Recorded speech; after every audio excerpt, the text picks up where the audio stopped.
You're listening to Time to Talk. Well, I've had my Tesla Model 3 for just over 2 years now, and I will probably always be a massive Tesla fan because, like many of you, I don't just believe in the product, I also believe in the Tesla philosophy. I believe in its business structure, which, by the way, has broken the mold, really, when you think about it. No advertising, no PR, just a collective belief and a love of the company. But hold on to your hats. I am seriously considering handing my Tesla back and returning to a fuel car. Today, I'm joined by a few Tesla owners who have promised to deliver the good, the bad, and the ugly of owning a Tesla. And we'd also love to know what you're thinking. As you listen to this conversation, consider sending us a voice memo to timetotalkaustralia@outlook.com. So, why am I on the cusp of becoming a Tesla Judas? Traitor! Many of you have already turned off. Well, I do believe I can speak with some expertise here. I've been driving the Tesla daily for more than 2 years. I use it for work, I use it for leisure, and I do not live in a capital city. To be very frank, I don't think the Tesla suits the Australian seaboard environment. It's a bloody hot car. It can get to internal temperatures well in excess of 50 degrees Celsius while sitting in a beach car park on a fairly typical hot Australian day. And before you say it, because I know you're thinking it, the internal cooling feature is absolutely fantastic, but it means your battery is constantly in use. If you own a Tesla, be really honest. Have you ever parked on a shopping centre rooftop? Oh, hot, hot, hot, hot! Hot, hot, hot, hot, hot, hot!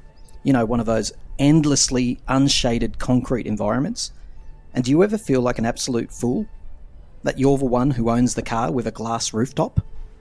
Overheating aside, Australia is also a bloody large country, and my range anxiety has never settled down even after 2 years. It was right off the scale when I first got it, but it's still there. And I think my range anxiety is totally justified. On a long trip, no matter what Tesla fanatics will tell you, it doesn't come close to a standard fuel car in terms of range. In a fuel car, I could comfortably travel from a place, let's say like Coffs Harbour to Newcastle. That's around 380 kilometres. And I could go all the way there and partially back on a single fuel.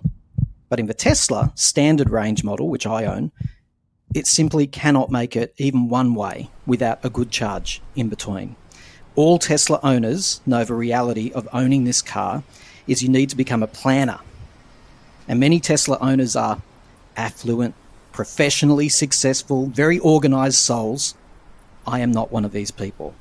I detest the amount of thought I have to put into my trips in the Tesla. No. Can someone else do it? Nope, you can't just cruise from Sydney to Brisbane. At least, not without plotting out numerous stops. And if you're someone who likes to take a little detour off the highway to find that little, that picnic spot or that water fountain or waterfall, think again. That detour might mean you can't make it to the next charging station. And here's the cherry on top for me, and some of you will applaud because you're already upset with me. I wear sunglasses. And sometimes I put reading glasses over the top of them to look at the Tesla screen. And just as I took some time off work recently and finally planned a little trip away from work, away from it all in the Tesla company decided I wasn't paying enough attention to the road. And they suspended my absolute favourite feature, the auto steer. Now, I adore the auto steer, and now it's gone for a whole week. The whole holiday I had, wasn't able to use it. I contested it, and I was met with a very shirty reply from someone who probably looked at my record. And yep, in case you didn't know, they have a complete log of your driving record. Resistance is futile. And they decided I was reckless, despite 2 years without any incident or any issue. Now, as we know, there's a lot to love about the Tesla. Believe it or not, I do love my car. But I have some other grumblings too, which I'm really curious to know if others see the same way. Maybe I need to return to a fuel car for a little while and come back to my beloved Tesla when things have advanced, maybe just a little bit. So let's welcome in our guests to have the warts and all discussion that I wish I had been able to listen to when I was deliberating whether I should buy a Tesla or not. Tesla owners Dean, Darren, and Mike, g'day to you all. How you doing there? Good. G'day, how you doing? Hey, fellas. Voices, hello. Mike, I'm going to start with you. Tell me, should I be banished from the Tesla kingdom, or is there a little bit of merit in what I say? No, it's funny, all those little things, I suppose, for you, what I've done. I wear glasses as well, but I actually have prescription sunglasses to combat that. So you have the same issue, though, and that's ridiculous that you have to go and buy a pair of special glasses just so you don't get wrapped over the knuckles by Elon. Yeah. So, but no, there's definitely, like I said, yeah, there's definitely a few things with the car and the quality that other manufacturers, I think, do a lot better than basically Tesla. Mike, how long have you had your Tesla for? This is going on our 6th year. We've had our Model 3. Wow, 6 years. Oh, so you know everything about it. And do you love it? Look, I love the concept of the car. Yeah, so look, there's a lot of little things that, have really annoyed me. Like our steering wheel, as an example, the heat that you're talking about. So the top of our steering wheel, the leather's all melted off it because it got too hot. No, really? So it sort of feels sticky, and it's getting to that point where we rubbed it off. So yeah, that's annoying every time we get in the car. And I always feel like the steering wheel is the most important thing in the car because that's, you feel in connection to it's the the car. tactile experience, isn't it? Yeah, so that's quite annoying. But yeah, we've been to, like, literally just this week, we've had one ball joint done under warranty. And that same ball joint is gone again now. And the other one would have only been done about 12, maybe 18 months ago. We live in the country as well, so we hit a lot of potholes and that sort of stuff. But yeah, within 12 months and another ball joint. And another thing this week that happened to me, the 12-volt battery failed. And so we ordered one in from Autobarn, got it in trying to support a local business. We got it here and it was wrong. Basically, the post on the battery was wrong. So like you have to go buy it from Tesla. So. Oh, I see. So they've got you in a vice-like grip. Yeah, I've had the same experience when the battery cover underneath came off for me. Mike, I'm going to come back to you, mate. But Dean, you've heard what Mike has had to say. You've heard what I've had to say. What are your experiences owning a Tesla? So I've owned two since early 2022. Had a standard range the first time round. Unfortunately, I was involved in a pretty serious accident last year and it got written off. You were involved in an accident in the Tesla. Yes. Now, can I just linger on that for a little bit? I'm sorry you had the accident, of course, but they say Teslas are really the safest car when you have an accident. Were you all safe and unharmed? Did it do all right in that event? Yes, I was hit from the right, so near on T-bone, hit me sort of the right front. Turns out it was actually my fault that it occurred, which would kind of hurt more than anything. Physically, I was shaken up a bit. I was off work for about 2-3 months just with a shoulder and knee injury and things like that. So I don't know. I was hit at about 40, 50 Ks an hour. So it's a pretty serious hit. But airbags? All the airbags went off and obviously I walked away from the accident. So that was the most important thing. I was probably more upset about the car being written off more than anything. Yeah, I bet. Yeah, so that was my first one, which it was a standard range. It didn't cause me any problems, that car. I think the worst thing I had happen was a couple cracked windshields and things like that, which can happen to any car. But I can't fault it in terms of the experiences you guys have spoken about so far with like steering. Are you in a warmer environment? I'm in Melbourne, so slightly cooler than that. Slightly cooler. I did. So then after that was written off, I was without a car for a little bit, and then I purchased a long range Model 3. So I've had the long range since about July last year. And I haven't experienced the range anxiety issues that other people talk about. Yeah. So I charge 99% of the time at home. I only charge my car up to 80% majority of the time to and from work and things like that. So I didn't really get the long range for that reason. I bought it secondhand, so it was a little bit cheaper than a new one. The man that I bought it off had already done a few things to it. He'd done like Tintin, PPF wrap. It was a good buy. Yeah, and he did also the power boost or acceleration boost on it too, which I love. I'm a bit of originally a rev head, petrol rev head, and I can't drive a car that doesn't that doesn't get off the line quick, and my long range is the fastest car I've ever driven. Good on you, Dean. It sounds like you're a huge Tesla fan. It sounds like you're having a great experience in it. And Darren, what about yourself, mate? How long have you owned a Tesla for, and what's the experience like? All right, so I've got the Model 3 long range. I got it in December 2022. And look, I'm also a car head. I came from a BMW M340i, which is a beast of a car. I got that in 2020. So I'll probably start with what drove me to buy the Tesla.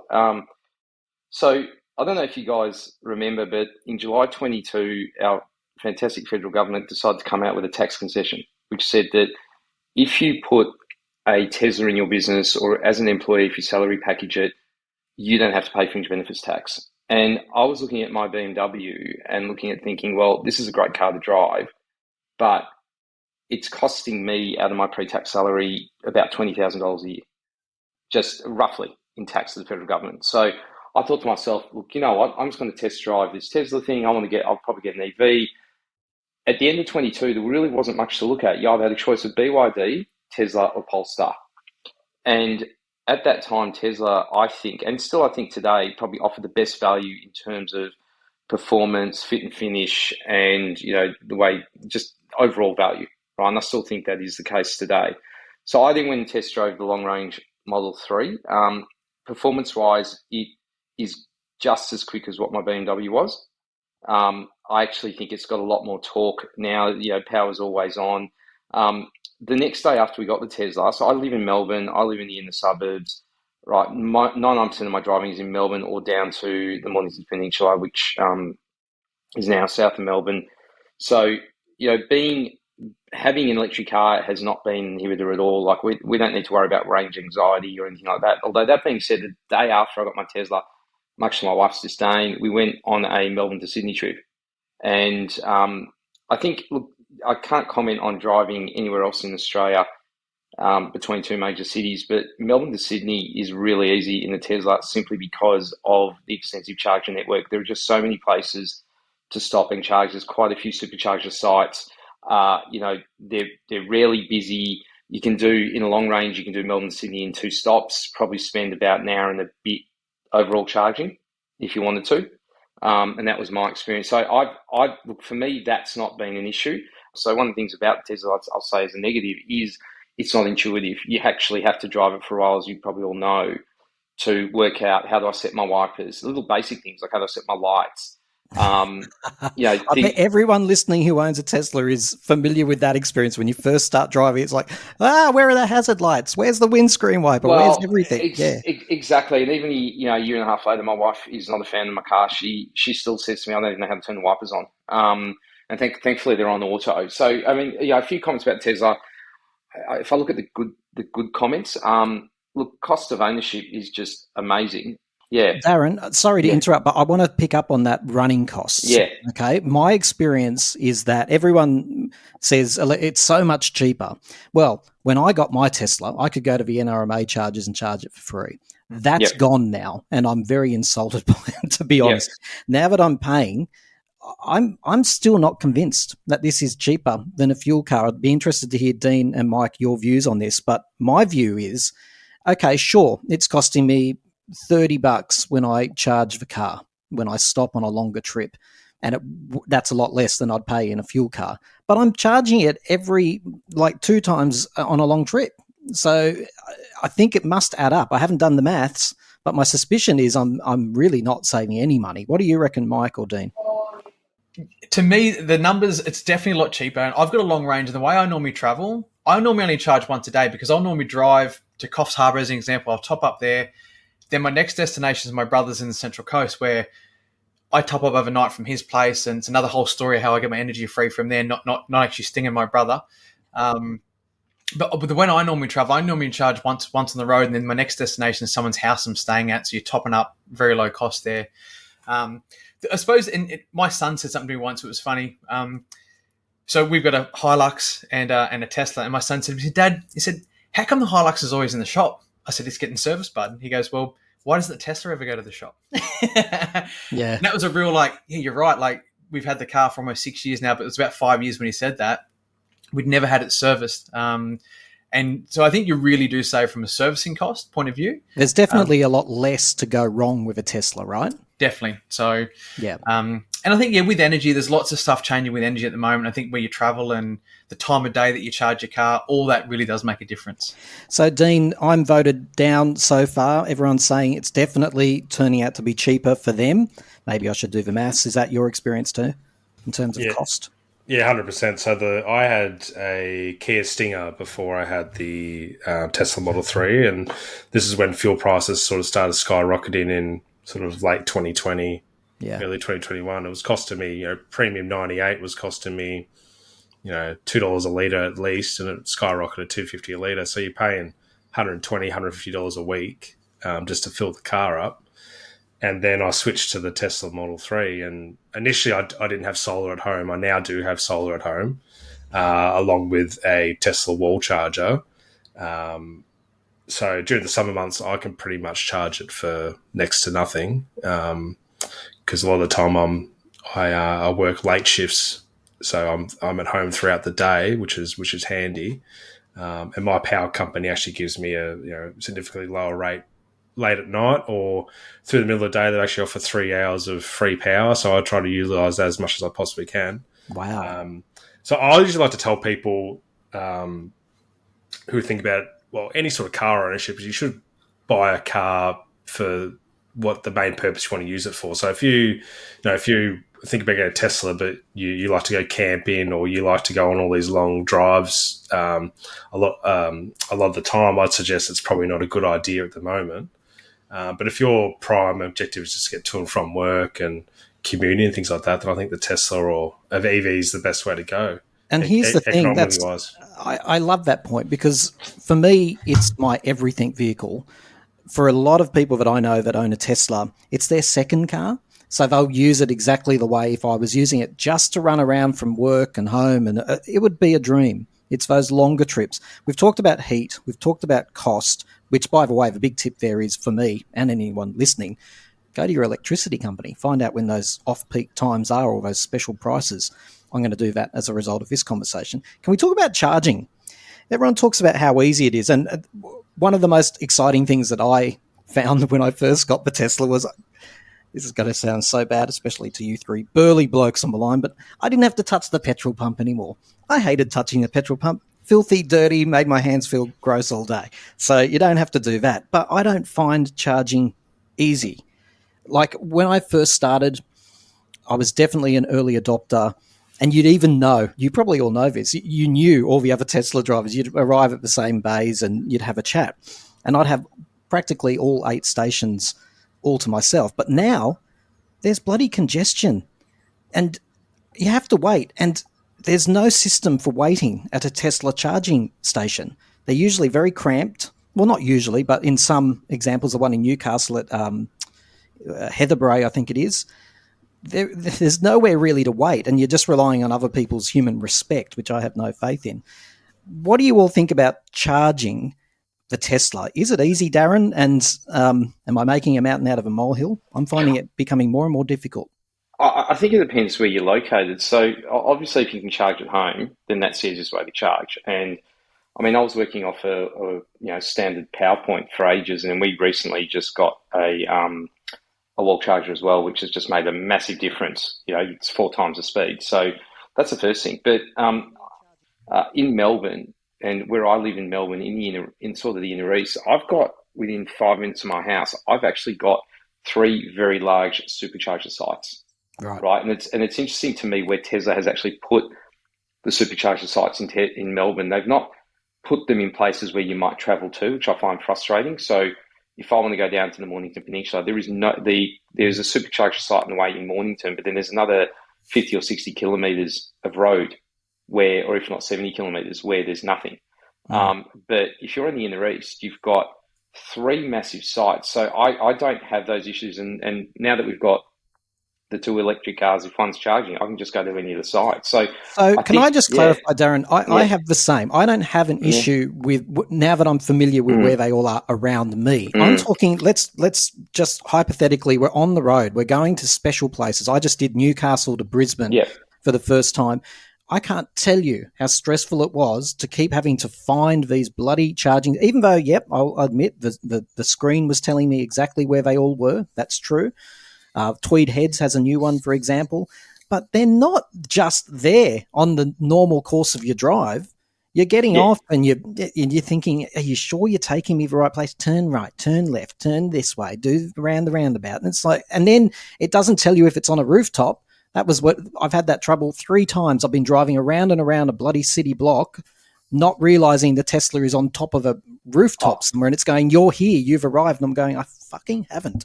Totally agree. So, I'll give you an example. So, as I said, if you know your area and you know where they are, no problem, right? But I remember when I got to Sydney, and this is what I found really interesting. There's no Tesla charging sites in the CBD. I had to go to a shopping centre just outside it. Yes, I had to go to Broadway shopping centre. Exactly. Right? So, you didn't want to go to Broadway, did you? No, it was a bit annoying. So I had to, you're correct in the sense that wherever you go, it's not like petrol stations that there's a petrol station which is a 5 or 2 or 3 minute drive from where you are. You can just stop in one on the way. When we went to Sydney, I made sure I charged at Goulburn, got my car to, I think I was charging it to 93% because it was long range. I didn't want to go to 100.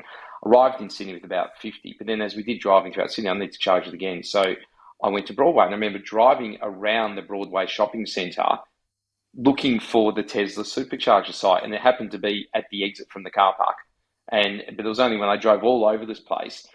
One thing I have learned is to use the PlugShare app, which people post photos and they tell you where things are.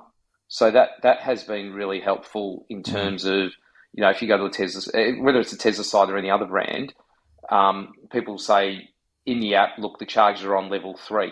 I will give you another example. When I was in Canberra, on our way to Sydney, because we did stop off in Canberra, there are 2 actual supercharger sites in Canberra, one near the airport, I think one in the south at the time. But there was also meant to be one somewhere in the CBD. Canberra's got its big Westfield type shopping centre, and I couldn't find it. I went in that shopping centre, it was just down the road from where we were staying. I was driving all over it, couldn't find it. Did my head in.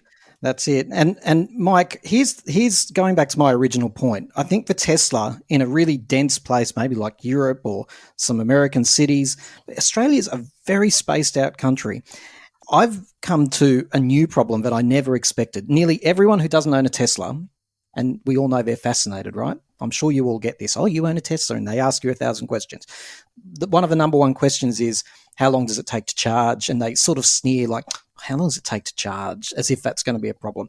And I had that same thought when I bought the Tesla. I've got the opposite now. I'll give you the example. Tweed Heads. Finally found the stupid place. Went up there. But you've got, 15, 20, 30 minutes, maybe sometimes 40 minutes, depending on how much you need. It's not enough time to go into I have the worst anxiety in that shopping centre, racing through a place I'm not familiar with, thinking, do I have time to have a scrambled eggs? Do I have time to get a coffee? You're looking at your app. Sometimes the app goes, oh, it's stopped charging for some inexplicable reason. I actually find the opposite. It's not how long it takes that frustrates me. It's that it's not long enough to go and do anything. So you end up sitting in the car. Mike, am I just having a bad rant here? Maybe I need to take a chill pill. No, it's so true. It's so true. It is. And sorry, Mike. It's really important we make this clear to people who don't own a Tesla. You get fined huge amounts per minute if you stay in a charging bay beyond your 100% limit. I got one, and they obviously let you off the first one. I didn't know that until it came and it said, you've been charged $200 or something. And by the way, is there a secret trick any of you know about? I've often thought if I press on my app unlock, I wonder if that stops the stupid little thing. Anyway, so Mike, I do need to take a chill pill. I think you need to pull it out to get out of that. So, no, look, it is true, because I do a lot of long road trips in mine, and I went from, the guy that had this, big 4-wheel drive with a ton of long range fuel tanks that could drive 2 days without stopping, to have to stop every 2.5, 3 hours. And my wife really enjoys that because, she feels I'm safer, and I feel better as well. I stop and I get more work done. But yeah, you sort of pull up and plug the car in, then you want to, go get a feed and go to the toilet and a few things. You're like, oh, it's done. I've got to get going again on the road. If you're moving quickly, it depends where you're Have going. you ever got yourself into a toilet queue and resented every person in front of you because it's like, hang on a second, I should be at the top of the queue because I've got 8 minutes. I've got 8 minutes to empty my bladder, people, and rush back to the car. Give me a break. Yeah, no. So I don't really want to tell you guys this secret, but Go on. So look, in 6 years, we've only ever once been held up, and we literally, it was from Newcastle. At Heatherbrae there, we decided to skip it because we thought would be cheeky. We'll go to Kew. And I remember in the 80s in Kew, it was like petrol cars lined up for hours to get petrol in the 80s as a kid traveling the city with my parents. But we went to Kew, think if we get a charge at Kew, we're going to make it to the farm and then we don't have to stop later on that day. And when we got to Kew, there was a huge big lineup because all the other EVs were there and it took us forever. So that's the only time we've ever been held up. It was a long weekend.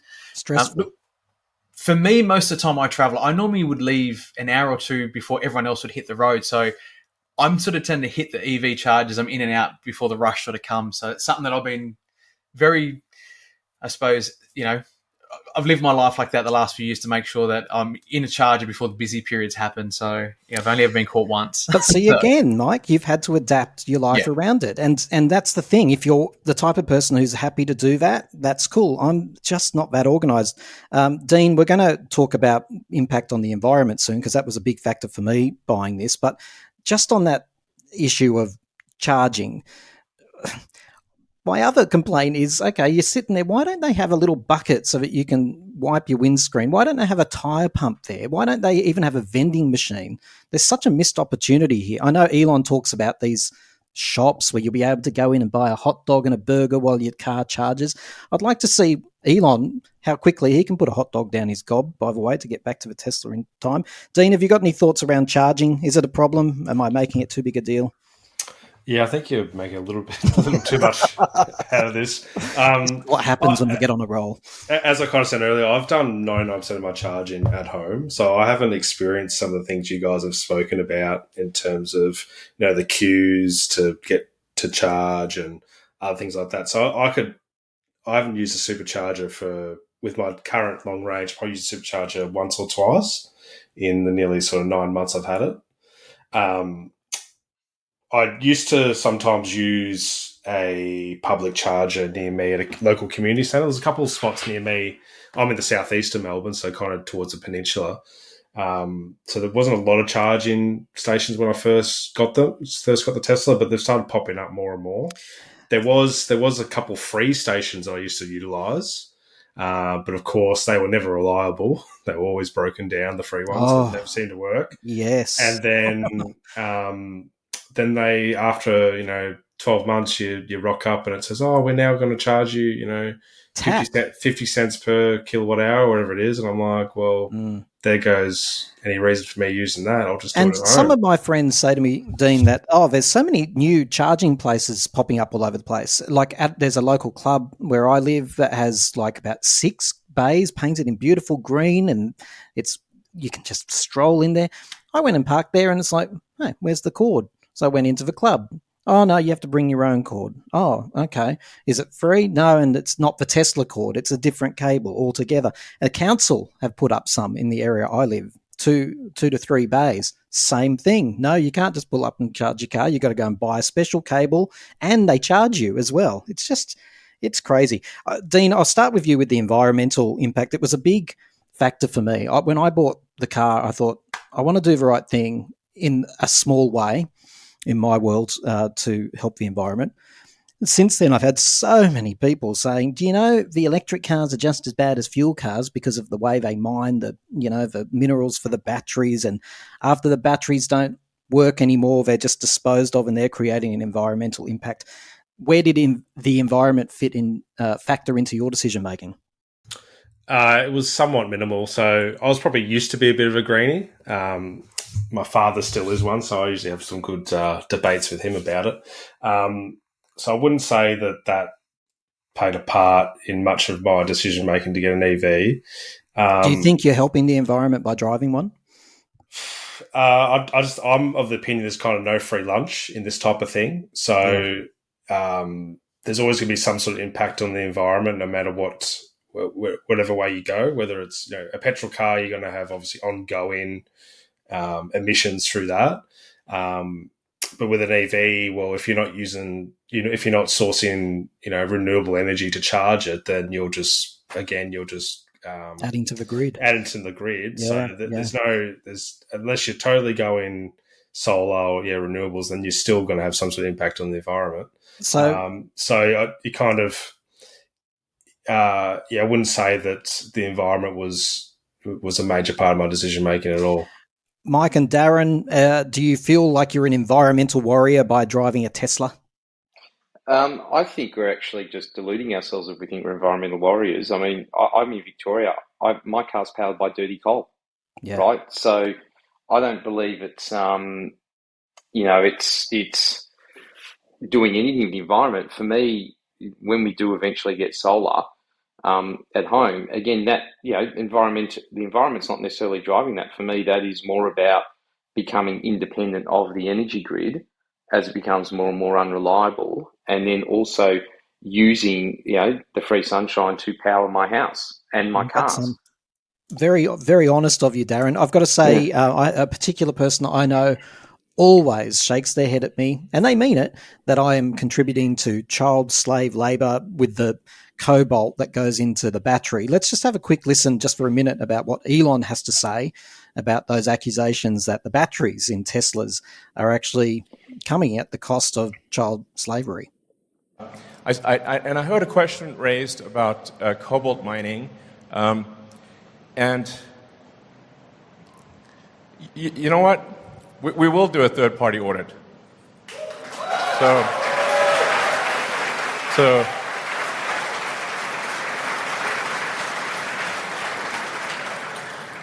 in fact, we'll put a webcam on the mine. And if anybody sees any children, please let us know. A majority of our battery packs are iron-based, not cobalt.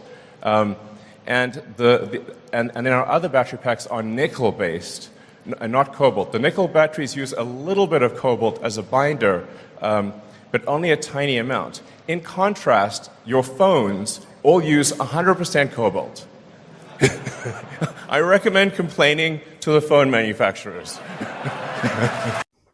So he sort of puts to rest the whole idea of children being involved in mining of cobalt, and that cobalt's even a huge factor in their batteries anyway. But Mike, it's hard, isn't it? I drive this car and I honestly thought I was doing the right thing by the environment, but now I'm very confused.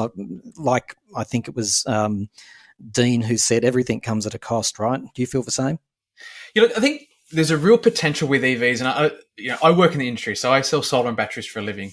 And for me, the reason I started with an electric motorbike back in 2014, and we were off-grid in the middle of Sydney. And for me, it was more about that I could be self-sufficient and power my life. And that's why I started with a motorbike, because at the time I couldn't do it with a car, and the cars just weren't really there.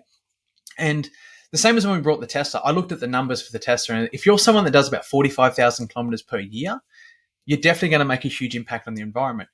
The reality is, though, most people that buy these cars will buy them and do, I see a lot of Tesla owners that'll buy a car and have it, they'll do 30,000 kilometers in 3 years and they're selling it and buying another car.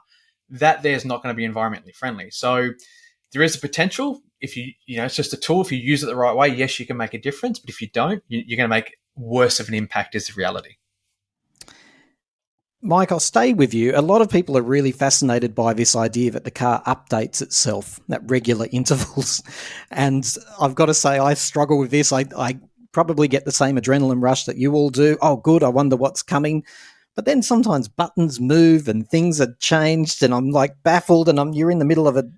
And my auto, I don't know what happened with the last update, but my windscreen wipers are on auto, as all of ours are. Yep. And it will just wipe away every now and then when it's no water to be found.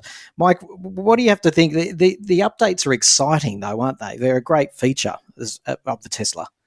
Definitely. Like we got kids, they love all the updates on the new things that come through. And I'm sort of at the moment, there's a few things with my car that were going wrong. I think it was actually with the battery. Once I replaced the 12-volt battery in the car, they've started to fix themselves.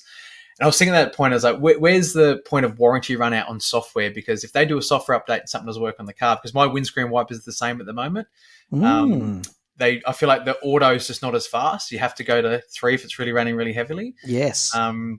So there is an exciting part of it, but it's the same thing as phones as an update, and it's that annoyingness as well, which you're like, come on.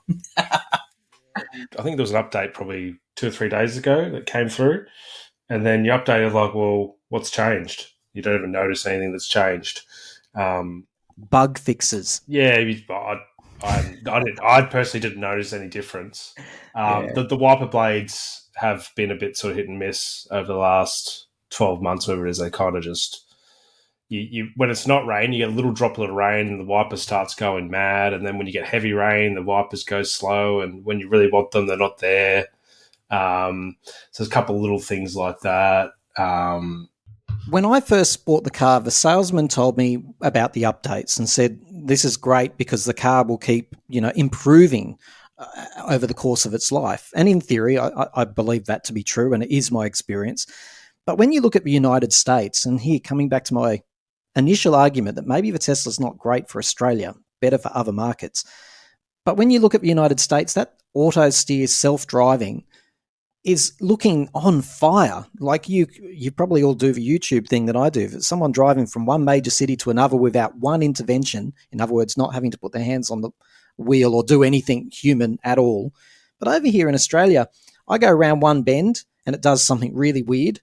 And then, in theory, the salesman told me the Tesla will learn that over time and won't do it again. Well, I've been driving for 2 years. It still does the same, if not worse, at all the same points on the roads around me. The updates don't seem to bloody improve the most important thing, which is how it handles the road.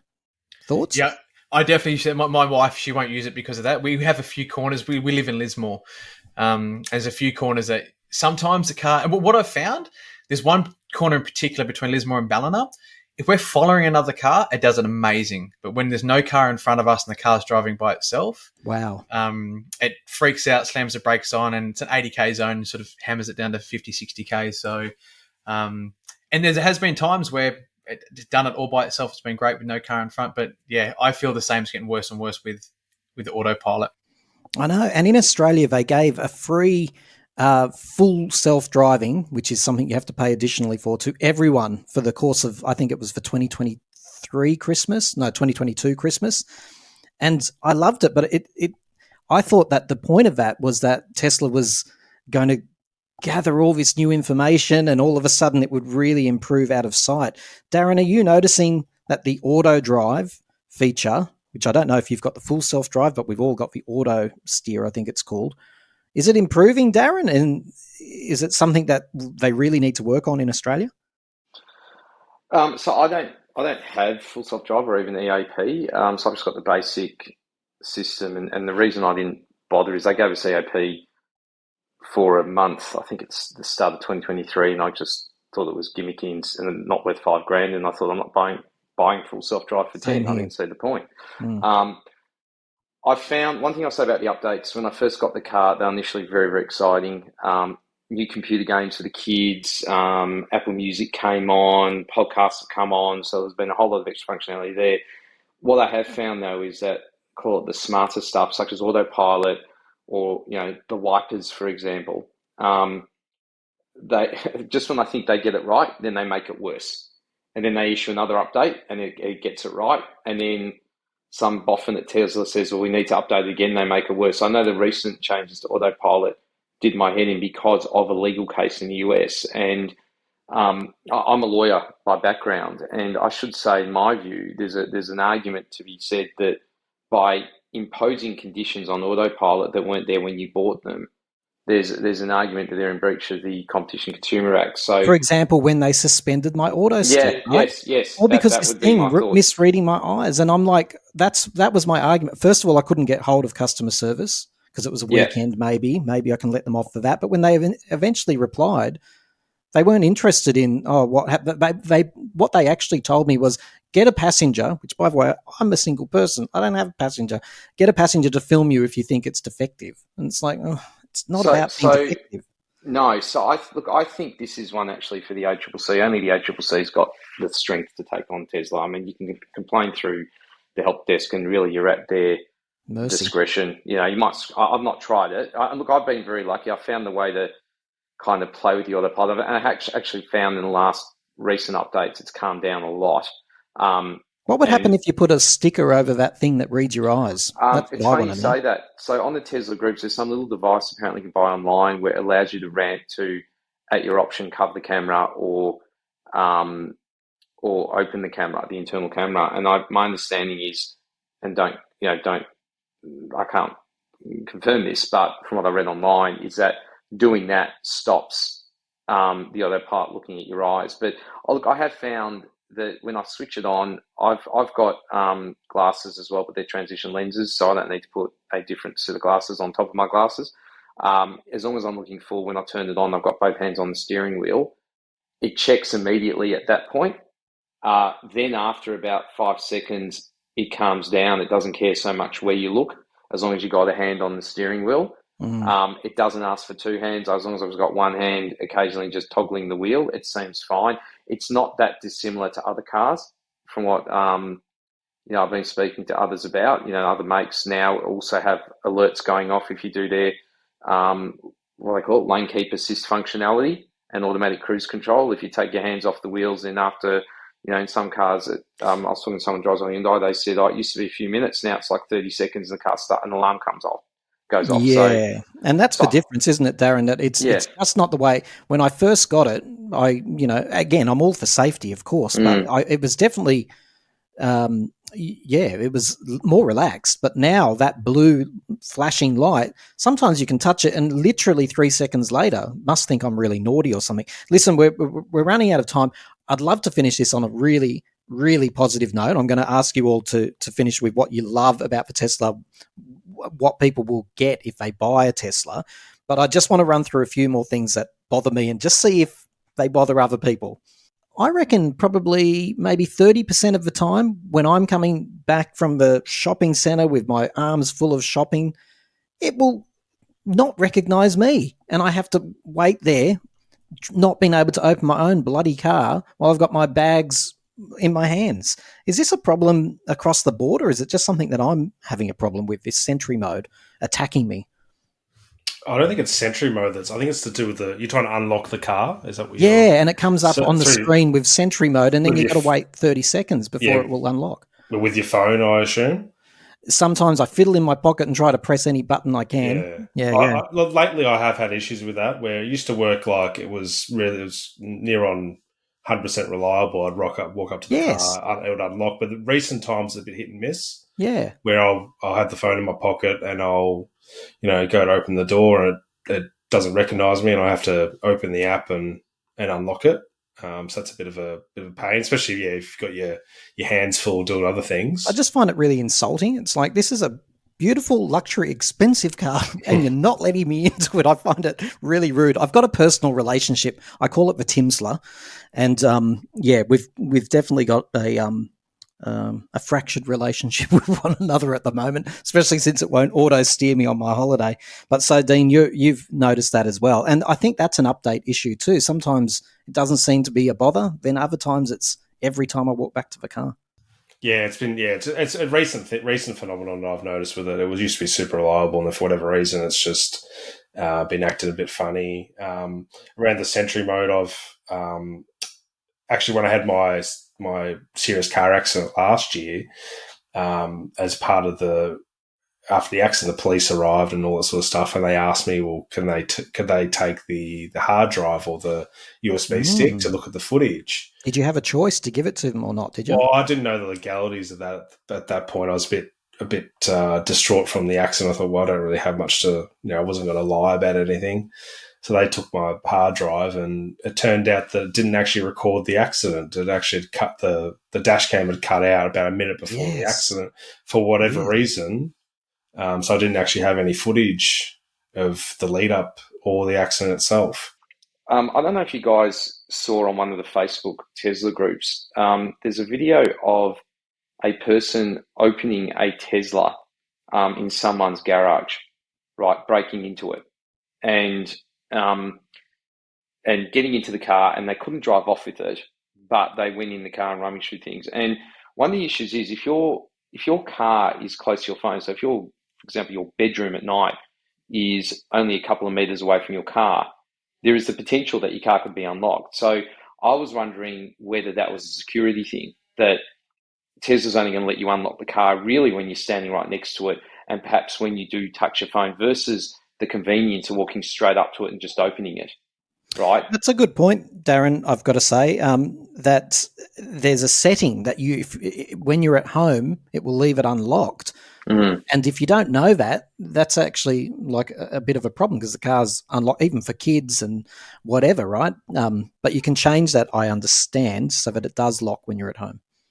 Yeah, and look, I mean, I walk away from my car and it does automatically lock, just generally. But it's more about, a situation where you do that, you walk away, it locks, but because you're inside your house and your phone is near your car because of the Bluetooth signal, and if the car was to automatically unlock at even the lowest strength Bluetooth signal, there is a chance that someone could just walk into your driveway, open your car, steal whatever's inside it.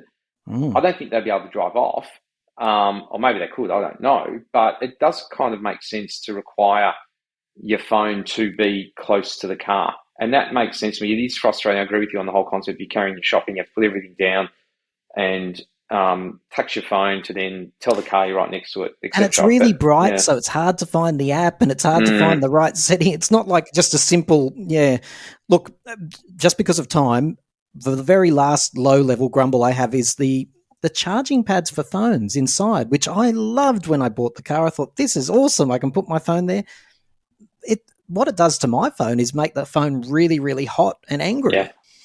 I think that's just that's not the car itself. That's just the pitfalls of wireless charging. Unfortunately, it just generates heat. So it's not a Tesla thing. I believe it's was it Q or key, whatever the key charging wireless function. It just generates heat. I don't really use the charging pad much anymore. But where do you put your phone? Because it's a natural place to put it so that you can, it's right in front of you. But since it overheats my phone, I don't want to use it either. But now I'm putting it in the little cup holder and that's it. I'm a bit of a Tesla accessory junkie at the moment. So I like to go out and buy there's endless accessories you can buy. And I actually went out and bought this little tray thing that sort of mounts under the screen itself. So it has like a little tray that you can sort of set your phone in.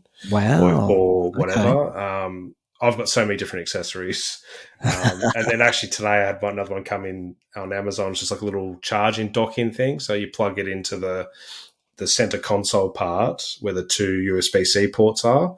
And it just puts like a little port set up where that little thing slides in and out.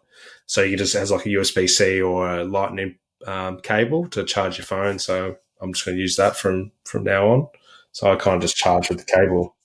I'll go hunting for some accessories by the sound of it. Thanks for that, Dean. Now listen, no worries. With 5 minutes to go, nearly everyone listening is going to be going, God, he's a negative. Why? I hope he does sell his Tesla. He doesn't deserve it. I already know the feedback that I'm going to get. You don't deserve my nut. You ain't worthy of my nut. But the thing is, I love the Tesla. I do love it.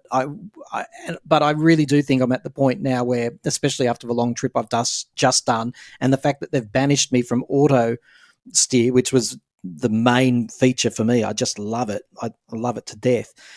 But we need to finish off with the positives because Teslas are great cars for all of their faults. They are great cars. So I'm just going to go through. Mike, why should people buy a Tesla and be really impressed by the Tesla vehicle? I think just one thing also to point out, if you went a long range, you'd have probably a different experience with road tripping. I've had mine in the minuses plenty of times getting home, and I've always made it home. So in the minuses? Yep, I'm known for running things to the edge. So I got to 1% once, and I've never, you can probably tell, I've got some anxiety issues, probably in general. They're not diagnosed, by the way, but I believe they're there. But I got to 1% once, and I was on a work call with very important people. I was sweating like all hell. Yeah. Sorry, Mike, I cut you off. But no, look, I think if you buy it and you use it right, if you have a short range and you live around town, there's no snow maintenance. They're just so easy to run. I think I would really struggle to go back to a petrol car. I do. We still do have a dirty diesel, we call it, the dirty diesel. But I think, even the keys, that sort of stuff, when you actually own a petrol car and got to pull your key out of the pocket, the phone thing's just, I think we're spoilt in those things because it used to be so good, and over time things have changed. Yeah. That's why we're disappointed when you go back to a petrol car. It's definitely a difference. I'm all over EVs in general, not just Teslas. I think are definitely a better solution. Dean, why should people still be impressed by the Tesla despite everything that I've complained about today? Yeah, I think you've been a little bit of a negative Nelly with some of the comments you've made. I guess it's all about you weighing up the pros and cons. So for me, the economy of it is just out of this world compared to a petrol car. There's no. You might talk about range anxiety. You're not getting pump anxiety. You're not worried about the fluctuations in petrol. I better fill up today because it's going to go up 40 cents tomorrow. Things like that. I actually find it more convenient that I can just plug the car in. Just like your mobile phone, you plug it in overnight. It's fully charged in the morning. You don't have to worry about what the petrol station says, and the technology, despite some of its cons, I think they're quite minor when we're really in the whole scheme of things. I think we're being a bit pedantic. I haven't driven any of the other EVs, so I can't really report on what they're like, but it'd be interesting to see what like Polestar and BYD are doing, what the tech is like in those, and if they've got the similar bugs that the Tesla has. But I think overall Tesla's still the best option in the EV market. Well, primarily because of the network, right? I mean, if I'd be more stressed if I owned a different EV, I know that, because there'd be less options for me to charge. And one of my main issues is always having to search for a charger if I'm out of my own area. Thanks, Dean. And I agree. Negative Nelly, hand up. I'm going to be banished for this. Darren, you still love your Tesla. Right. So I think really, there's two questions here. One is, do I go an EV? And the second question is then, do I go a Tesla? I think for all the things that Mike and Dean have said, I think primarily, they're in favour of, do I go an EV? But it's not for everyone. If you're out in the bush somewhere, then it might not be the right car for you. But the reasons why I think Tesla are better to have than other EVs, and in my family, we've got the BMW, my mother-in-law's got a Volvo XC40 Recharge, and my brother's got a BYD. So I've got EVs, and we're all going EV. But the thing that Tesla has is that it's got the charging network. So you leave a major city, you have confidence, at least if you know that you're going to go to a supercharger site, there's a very, very, very, very good chance it's going to work. Whereas other brands, there's a very, very good chance it's not going to work. The other two things in favour of Tesla, in my view, is one is just the tech, and they drive well. Value for money is really, really good. Although, the Model 3, I'd say, has a good competitor in that the BYD Seal in that regard. But there's one thing I will say now, having worked with other brands and dealing with them, when you go into a car dealer that is not BYD, Polestar, or Tesla, and I've not bought from BYD. Oh, sorry, my brother has from BYD, but I've not bought from Polestar. The product knowledge is shocking. They have no idea. Our experience at BMW, for example, has been subpar. The dealers are very friendly. Their service is fantastic, but they put their hands up and they say, we just don't understand how to solve the problem. So I think, one of the things about Tesla is if there is an issue with your car, firstly, you go on the chat groups. There's about, the minute you put that issue up on Facebook, on one of the Tesla groups, there's about 500 people give you a response and tell you how to fix it, right? So there's no, and often it's fixed by just holding two buttons in on your screen or just doing a power down and restart.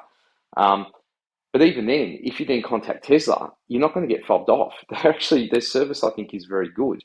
They'll come out to your house, they'll fix the car. If it's a real major issue, they'll get you to come in. So I think they're really, really good in terms of their product knowledge and in terms of attending to issues.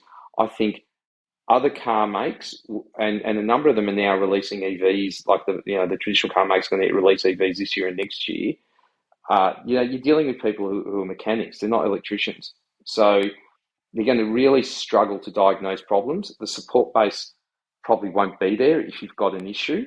So I think, for those reasons, for me, I've said to all my friends, if you're going to go EV, at least have one Tesla in the family. Yep. Yeah, look, you've all made beautiful points, and I will put my hand up. I still love the Tesla. It's a really comfortable, luxurious car. It does feel great to drive when you're on a long trip if everything's going well. So, yeah, hopefully this conversation has given people enough information to make an informed decision about buying a Tesla or not. This is the real lived experience, and we'd love to know what you have to say about your experience driving a Tesla too. Time to talk Australia@outlook.com. Mike, Dean, and Darren, thank you so much for helping me out with this conversation today. No problem. Thanks for having us. Yeah, my pleasure. Thank you so much.